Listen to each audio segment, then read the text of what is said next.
Tuan-tuan dan puan-puan, skandal terbesar negara malah boleh masuk sejarah dunia.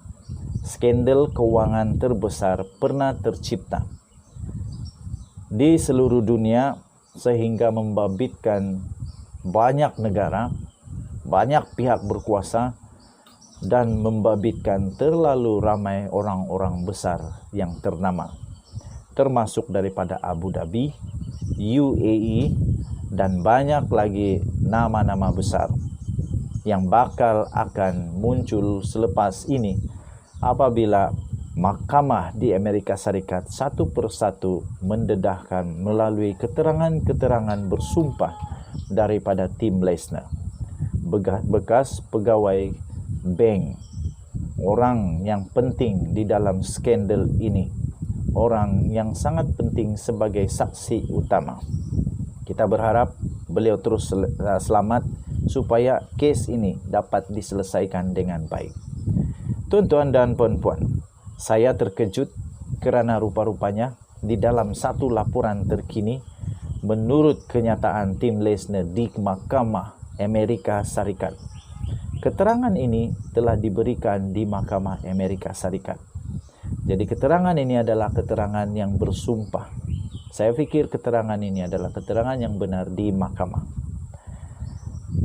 Bahagian ketiga, laporan daripada theedgemarkets.com bertajuk perbicaraan penipuan Roger Ng di New York. Jolo yakin dengan resolusi 1MDB kerana Najib ketika itu adalah Perdana Menteri dan meminta bekas bantuan Perdana Menteri untuk membebaskan Roger Ng daripada Singapura. Bahagian ketiga, tuan-tuan dan puan-puan, pembayaran beberapa bilion dolar untuk menamatkan siasatan lanjut. Tajuknya di bahagian ketiga. Tim Leissner telah mendedahkan bahawa Jolo juga telah meminta bantuan daripada Jared Kushner. Siapa Jared Kushner? Jared Kushner adalah menantu lelaki dan bekas penasihat kanan kepada Presiden Amerika Serikat pada ketika itu, Donald Trump. Berhubung kemungkinan penyelesaian one-off sekali sahaja untuk menamatkan siasatan lanjut. Ini keterangan yang amat berat kerana ini adalah satu rasuah yang amat berat dan memang licik dan tak patut terjadi. Kalau memang benar keterangan daripada Tim Leissner ini, maafkan saya, bahawa ketika itu Jolo telah meminta bantuan untuk menantu lelaki dan bekas penasihat kanan Presiden Amerika Serikat pada ketika itu, iaitu Donald Trump, iaitu Jared Kushner, berhubung kemungkinan untuk penyelesaian sekali saja menamatkan siasatan lanjutan. Penyelesaian beberapa bilion dolar pembayaran bagaimanapun hanya akan menjadi keistimewaan yang dihaskan untuk pengikut setia Jolo yang tetap menutup mulut mengenai butiran skim itu. Wah, rupanya ada yang terpilih, selected people, the chosen one. Katanya di dalam kenyataan dalam kenyataan di mahkamah itu, dia dan peguamnya sedang berdialog aktif dengan pentadbiran ketika itu di bawah Donald Trump, bahawa dia telah bertemu dengan Jared Kushner di Beijing dan kelihatan seperti presiden pada ketika itu, dan penasihat rapatnya sebenarnya menyokong penyelesaian mengenai isu 1MDB yang termasuk pada dasarnya menjaga ... tak tahu apa lagi kerana laporannya memang ... Ditambah memastikan bahawa setiap orang yang berada di sekeliling Jolo telah terperangkap dengan Jolo pada asasnya akan menjadi sebahagian daripada penyelesaian. Satu penyelesaian, satu pembayaran dengan berkesan yang akan menghentikan sebarang siasatan lanjut. Benar-benar akan menjadi penyelesaian yang akan menghentikan sebarang siasatan lanjut. Demikian Leissner telah memberi keterangan di Mahkamah New York.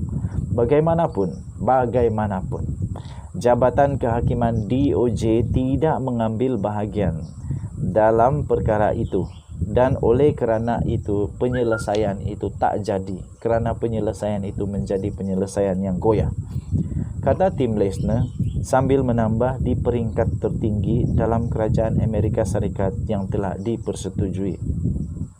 Jolo juga telah memberitahu Leissner bahawa bekas Gubernur New Jersey iaitu Chris Christie sebagai peguamnya dan juga telah membayarnya $10 juta sebagai bayaran kejayaan jika penyelesaian dicapai. Oh, maafkan saya, bukan telah dibayar ya, saya ulang semula, maafkan saya baca semula perenggan ini. Jolo juga telah memberitahu Leissner bahawa bekas Gubernur New Jersey Chris Christie sebagai peguamnya dan juga membayarnya, akan membayarnya, rupanya akan, bukan telah, akan membayarnya $10 juta US dollar sebagai bayaran kejayaan jika penyelesaian dicapai. Nah, itu kalau. Kemudian pendakwa iaitu Drew Roll bertanya kepada Tim Leissner di mahkamah, dan semasa Jolo melaporkan perkara ini kepada anda, adakah anda mempunyai sebarang idea jika apa yang dia katakan adalah benar? Tim Leissner menjawab, saya tidak mempunyai sebarang pengesahan bebas tentang itu, Tuan, katanya. Menurut laporan di Reuters, Christie telah menafikan dakwaan itu, mengatakan bahawa tidak pernah ada sebarang perbincangan antara beliau dan pentadbiran Donald Trump mengenai menggugurkan siasatan jenayah atau pertuduhan lain berhubung dengan Jolo atau orang lain sebagai pertukaran pembayaran. Tidak juga terdapat sebarang perjanjian untuk yuran kejayaan undang-undang kepada saya untuk merundingkan keputusan sedemikian, kata Christie di dalam penafian itu. Jolo telah didakwa bersama Roger Ng oleh pendakwa raya Persekutuan Amerika Syarikat pada 2018. Dia masih lagi belum ditangkap oleh pihak berkuasa Malaysia atau Amerika Syarikat. Tak tahu kenapa belum kena tangkap, belum berjaya ditangkap. Aku fikir tak tahulah kenapa. Kamu coba komen, kenapa ada penjenayah yang jauh lebih hebat daripada Jolo senang kena tangkap. Jolo susah sangat kena tangkap. Memang hebat Jolo ini dalam tapuk betapuk, sembunyi-sembunyi. Kita jumpa lagi. Denyut Nadi Suara Rakyat bergema di channel ini. Bye-bye.